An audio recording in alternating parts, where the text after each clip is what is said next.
హరి ఓ యోగ సాధకులకు యోగాభిమానులకు అందరికీ నా హృదయపూర్వక నమస్సమాంజలు.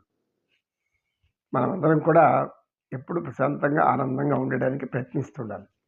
ఆనందంగా ఉండాలి అనుకుంటూ ఉంటే కొంతకాలానికి ఆనందమే. ఒకానొకప్పుడు ఒక రాజు, ఒక యోగి ఉన్నారు. ఆయన దగ్గరికి వెళ్ళాడు. అయ్యా, మీరు జ్ఞానం అంతా చెప్తారండి, ఏ జ్ఞానం చెప్తారండి? అయినా జ్ఞానం అంటే ఒకటే జ్ఞానం ఉండేది. ఏ జ్ఞానం అంటే అది భౌతిక ప్రపంచం గురించి రకరకాల జ్ఞానాలు ఉంటాయి.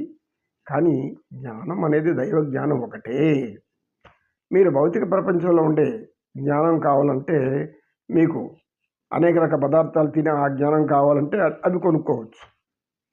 లేదు, రుచికరమైనటువంటి పాయసాలు, ఇలా అనేక రసాలు, అతి మధురమైనటువంటి మద్యపానీయాలు, వీటి రుచులు కావాలంటే కొనుక్కోవచ్చు ఆ అంగళ్ళకి వెళ్ళిపోయి. లేదు, మీకు వాహనాలు కావాలంటే అది అక్కడికి వెళ్ళి కొనుక్కోవచ్చు. ఇంకా గుర్రాల మీద పోవాలంటే గుర్రాలు కొనుక్కోవచ్చు. ఇవన్నీ మీకు తెలిసిందే కదా. కనుక ఉన్నది ఒకటే జ్ఞానం, దైవ జ్ఞానం, ఈశ్వర జ్ఞానం. అది కూడా ఆనందమే అన్నాడు. ఈ రాజుకి ఏం అర్థమైందో ఏమో. ఆహా, వాళ్ళు చక్కటి చెప్పారు గురువుగారు, నేను చాలా కొనుక్కున్నాను కానీ ఇది కొనుక్కోలేదు అని చెప్తుంటే గురువుగా యోగి ఏమైనా చెప్పాలనుకునే లోపలే వెళ్ళిపోయాడు రాజు. సహాయం తీసుకొని గుర్రం మీద వెళ్ళిపోయాడు. వెళ్ళి ఒక పెద్ద పెద్ద అంగళ్ళలో పోయి, అయ్యా, జ్ఞానం ఎక్కడ దొరుకుతుంది? జ్ఞానం దొరికేది ఏంది? ఏం జ్ఞానం? అదేంటి, ఆనందాన్ని ఇచ్చే జ్ఞానం ఎక్కడ దొరుకుతుంది? ఆనందాన్ని ఇచ్చే జ్ఞానం అవి మా దగ్గర లేదు స్వామి, మహారాజు గారు క్షమించండి, అటువంటి జ్ఞానం మా దగ్గర లేదు. ఎందుకు పెట్టుకోవడం అంగడి? నువ్వు ఇవన్నీ పెట్టుకోవాలని తెలియదా నీకు? రాజుగారు అడిగితే కూడా లేదంటావా? కావాలంటే వెతుక్కోండి స్వామి, అంగడంతా వెతకండి మహారాజా, ఎక్కడన్నా ఉంటే అని అడగండి. ఇది పనికిరాని అంగడి. పెద్ద షాప్కి తీసుకెళ్ళినాను, ఇంకో పెద్ద ఎక్కువ అమ్మేటటువంటి ఆ యొక్క షాప్లోకి వెళ్తా పదండి, ఆ అంగడి అనిపోయినాడు. సైన్యం ఏం చేస్తాడు? ఆ పక్కనే మంత్రి కూడా ఉన్నాడు. ఈ రాజు ఉంటే కదా, ఇది వినే స్థితిలో లేడు. జ్ఞానము ఆనందం కూడా కొనుక్కోవచ్చు కానీ స్థితిలో ఉన్నాడు. అంటే అంతటి మేధావి అన్నమాట రాజు. సరే, ఇంకొక దగ్గర ఇలా అంతా తిరిగి ఎక్కడ మా దగ్గర జ్ఞానమే లేదు, అందరూ మేము అమ్మము ఆనందాన్ని ఇచ్చే జ్ఞానాన్ని మేము అమ్మలేము, ఇక్కడ లేదు అని అన్నారు. ఎందుకు? రాజుకి ఎదురు చెప్పినాడు అనుకో, అయ్యా, జ్ఞానం అనేది అమ్మేది కాదు, అది వస్తే చదువు గురువుల దగ్గర నేర్చుకోవాలి, లేదా దైవం దగ్గర నేర్చుకోవాలి, దైవానికి సంబంధించిన గ్రంథాలు చదవాలి అని ఎవరు భయం. ఎందుకు? రాజుకి చెప్పడానికి భయం. అందుకని ఏం చేస్తున్నారు? మా దగ్గర లేదు. ఈ గురువు ఎవరో, ఈ యోగి సరైనడుగా ఉన్నాడు, ఈ యోగి మంచివాడు కాదు, లేకుంటే ఎక్కడ దొరకని నాకు చెప్తాడా అంటే ఆయన దగ్గర ఉంది, ఎక్కువ ధర పెట్టి కొనాలనుకొని అన్నాడు. అని నేరుగా మళ్ళీ ఆ యోగి దగ్గరికి వచ్చాడు. యోగి గారు, మీరు ఏం చెప్పారు అన్నాడు. నేనేం చెప్పాను? ఆనందాన్ని ఇచ్చే జ్ఞానం ఎక్కడ ఉంది అన్నాను. మీకు భౌతిక సుఖాల మీద అన్ని జ్ఞానాలన్నీ అనుభవించి అయిపోయింది, ఇప్పుడు వాటికన్నా మించి ఆనందం ఎక్కడుందో అంటే మీ జ్ఞానం అన్నారు. అది కూడా అమ్ముతారని పోయి అన్ని యొక్క అంగళాలు అడిగాను, కానీ ఎవరు కూడా లేదంటున్నారు. ఎందుకు? సరే, యోగి గారికి ఏమర్థమైందంటే ఈ రాజు కొంచెం ఒక తేడాగా ఉందనుకొని, రాజుగారు, మీరు రాజు అని భయపడే వాళ్ళు మీకు లేదని చెప్తున్నారు వాళ్ళు, కానీ అందరి దగ్గర జ్ఞానం ఉంది. మీరు అడిగిన అంగళాలు అన్ని షాపుల్లో అన్నిటిలో కూడా జ్ఞానం ఉంది, కానీ వీళ్ళు మీకు అమ్మడానికి భయపడుతున్నారు. ఎట్లాగా అన్నారు. మీరు రాజు కదా, ఉంది అంటే మీరు కొట్టి లాక్కెళ్తారు, అది దబ్బించి కొనరు. అప్పుడు రాజుకి ఏదో కొద్దిగా ఆలోచన వచ్చింది. అలా ఎందుకన్నారు గురువు గారు అన్నారు. నాయన, ఇప్పుడు ఒక వర్తకుడు అనేక గృహానికి సంబంధించినటువంటి ఈ పప్పులు, ధాన్యము, చక్కెర ఇలాంటివి అమ్ముతూ ఉంటాడు. అది ఎలా అమ్మాలో తెలిసిన జ్ఞాని అతను. ఆ జ్ఞానం అతనికి ఉందా లేదా? వ్యాపారస్తులు అమ్మేదాన్ని లాభాలు చేసుకుంటున్నారంటే జ్ఞానం ఉండే కదా చేస్తారు. మూర్ఖుడైతే పోగొట్టుకుంటాడు, నష్టపోతాడు. తెలివైనోడు ఎక్కువ డబ్బులు సంపాదిస్తాడు. అది జ్ఞానం. ఆ జ్ఞానం మీకు చెప్తే మీరు ఆ అంగడిని కొనేస్తే నువ్వు వాడబోయి, అందుకు వాళ్ళు చెప్పలేదు. ఆ తర్వాత మీరు వస్త్రాలు షాపుకు పోయారు. ఆ వస్త్రాలు వాడు ఏమన్నాడు, ఏది మా దగ్గర లేదన్నాడు. వాడు వస్త్రాల్లో ఏది నాణ్యమైన వస్త్రము, ఏది మంచి వస్త్రము, ఏది పట్టు వస్త్రం అన్నీ తెలుసు. దేనికి ఏ ధర చెప్తే ఎక్కువ ధనం వస్తుంది అని కూడా తెలుసు. ఆ జ్ఞానం మీకు చెప్తే మీరేం చేస్తారు, మీరే బట్టలు అక్కడ కొనుక్కునేసి మీరే బట్టలు దుకాణం పెట్టుకుంటారు. కాబట్టి వాడి భయం, అందుకని వాడు చెప్పలేదు. ఇలా ప్రతి దానికి రాజు యోగి అన్ని వివరించి చెప్పాడు.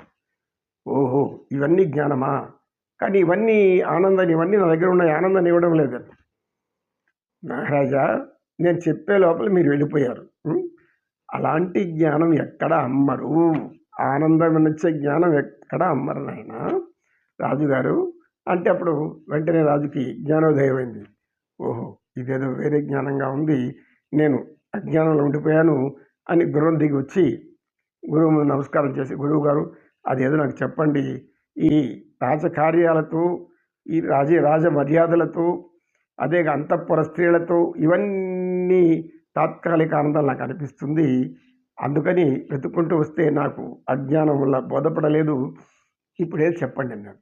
నేను శ్రీరామచంద్రుని మనసారా పిలువు, నీ లోపల పెట్టుకో, ఆయన్ని పూజించు, ఆయన జపించు, ఆయన కోసం తపించు, ఆయన ప్రేమ కోసం అల్లాడు పో.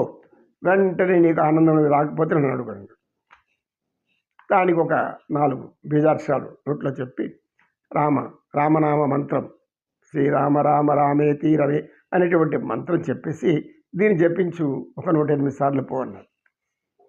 ఖచ్చితంగా వస్తుందంటారా అన్నాడు. వస్తుందంటారా, అవుతుందా, కాదా, లేదా, ఇలా అనుమానాలు పెట్టుకుంటే ఏది రాదు మహారాజా.